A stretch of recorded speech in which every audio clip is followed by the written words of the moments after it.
एक राहत भरी खबर महाराष्ट्र से, जहां पर 3 हफ्ते में पहली बार 50,000 से कम संक्रमितों का आंकड़ा सामने आ रहा है। दरअसल महाराष्ट्र में पिछले काफी समय से लॉकडाउन चल रहा है। 50,000 से कम मामले 3 हफ्ते में पहली बार सामने आए हैं। महाराष्ट्र में मामले घटकर 48,700 हो गए हैं। मौत का आंकड़ा 524 है।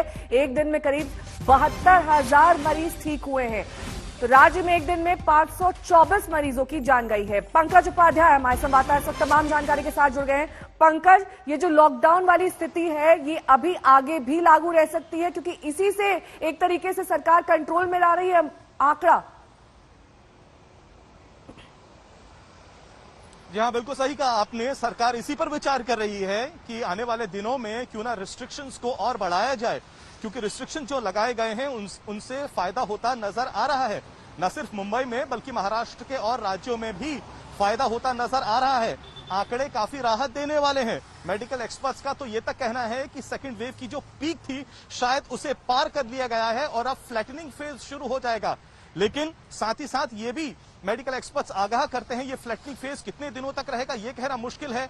ये भी कहना कि बुरा वक्त बीत चुका है ये इस वक्त सही नहीं होगा। मुंबई की ही बात बताएं आपको तो मुंबई में अभी भी एक्टिव कंटेनमेंट जोन 100 से ऊपर है। एक्टिव सील्ड बिल्डिंग्स की संख्या भी अभी 1000 से ऊपर है। हालांकि कल अगर हमने देखा तो जो नए केसेस आए थे वो थे 3,876, लेकिन साथ साथ मौत का आंकड़ा भी 70 पे रहा है।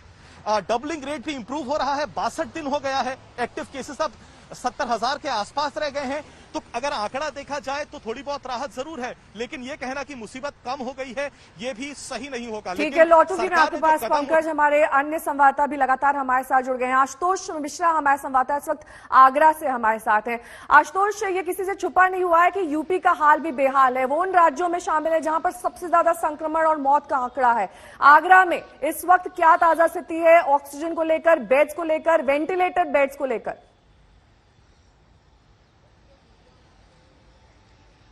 नेहा, जो छोटे शहर हैं, खासकर मेट्रोपॉलिटन शहर से जब आप इस तरफ आएंगे आगरा मेरठ की, और यहाँ की स्थिति दरअसल ज्यादा भयावह है। वैसे तो सरकार के लिए किल्लत किसी चीज की नहीं है।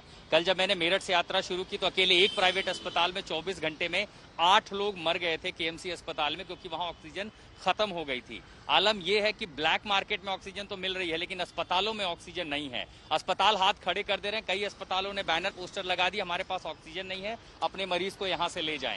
दूसरे कई अस्पताल कह रहे हैं हमारे पास बेड फुल है, हम यहाँ मरीजों को भर्ती नहीं कर सकते। इन सब के बीच प्रशासन बैठकें तो कर रहा है, लेकिन अस्पताल हाथ खड़े कर रहे हैं कि देखिए हमारे पास अगर सप्लाई नहीं है तो हम करें तो आखिर करें क्या। कई सारे अस्पताल लगातार SOS अलार्म भी भेज रहे हैं। इस स्थिति के बीच में ना अस्पतालों में बेड मुहैया है, ना ऑक्सीजन मुहैया है। दिक्कत इसलिए भी बढ़ रही है शहरों में क्योंकि पंचायत चुनाव है, ये नहीं पता आगे नतीजे क्या होंगे। लौटूंगी मैं आपके पास। शिवेंद्र श्रीवास्तव हमारे संवाददाता लखनऊ से हमारे साथ जुड़ गए हैं। शिवेंद्र, आप लगातार लखनऊ से अपडेट्स देते रहते हैं और बताते हैं किस तरीके से वहां पर स्थिति भयावह होती जा रही है, लेकिन कई ऐसे हेल्पलाइन नंबर्स, टोल नंबर्स जारी किए जाते हैं जिस पर अगर आप कॉल करिए तो या तो वो नंबर लगता नहीं है, या वो बिजी होता है, या फिर उन नंबर्स पर यह कह दिया जाता है कि यहाँ पर दवाएं और ऑक्सीजन की कोई सुविधा जैसी प्रोविजन है ही नहीं इस नंबर पर। देखिए नेहा, ये केवल नंबर्स की बात नहीं है, बाकी और चीजें भी देखी जाए तो लगता है सिर्फ कागजी दावे हैं। हालांकि स्थिति को सुधारने की कोशिश जरूर हो रही है, लेकिन धरातल पर उसका असर कोई नहीं दिखता। सरकार ने साफ तौर पर कहा कि कोई भी प्राइवेट अस्पताल किसी को भर्ती करने से नहीं मना कर सकता, लेकिन जमीनी हकीकत देखिए तो सरकार के कहने के बावजूद अस्पताल के बाहर लोग दर दर भटक रहे हैं। प्राइवेट अस्पताल की बात छोड़ दीजिए, यहाँ कोविड कमांड सेंटर बना हुआ है। कल ही हमने उस पर पूरी रियलिटी चेक किया। उसमें कई फैमिलीज खड़ी थी जो 5-5, 6-6 घंटे से खड़ी थी, क्योंकि उनको अस्पतालों से कह दिया था कि चिट्ठी बनवा के लाइए, और कोविड कमांड सेंटर से उनको कोई मदद नहीं मिल रही थी। एक फैमिली ऐसी भी मिली जो गाड़ी 800 मारुति के अंदर सिलेंडर और अपनी बीमार मां को रख करके 2 दिन से भटक रहे हैं कि उनको कहीं भर्ती हो जाए, कहीं इलाज मिल जाए, कहीं मदद मिल जाए, लेकिन नहीं मिली।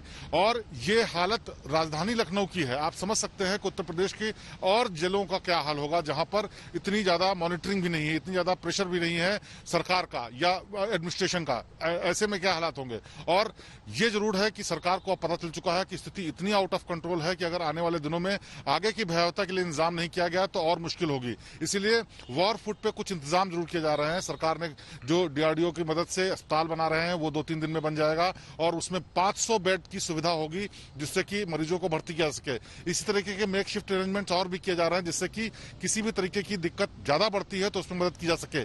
और ऑक्सीजन की सप्लाई के लिए बोकारो समेत दूसरी जगहों से भी ऑक्सीजन मंगाए जा रहे हैं, कंटेनर्स मंगाए जा रहे हैं। साथ ही साथ सरकार ने यह भी घोषणा की है कि रेमडेसिविर जो दवाई है, जो इंजेक्शन है, उसको प्राइवेट अस्पतालों में भी सरकार उसका पेमेंट करेगी, यानी फ्री लगेगी। तो ये सब सुविधाएं की जा रही, लेकिन सरकार पेमेंट तब करेगी जब रेमडेसिविर अवेलेबल होगा, क्योंकि तमाम जगहों पर रेमडेसिविर मिल ही नहीं रहा है। किसी भी काउंटर पर आप जाइए, कहीं भी पता करिए, रेमडेसिविर की भारी कमी देखी जा रही है, क्योंकि कई ऐसे डॉक्टर्स हैं जिन्होंने प्रिस्क्रिप्शन में रेमडेसिविर लिख रखा है।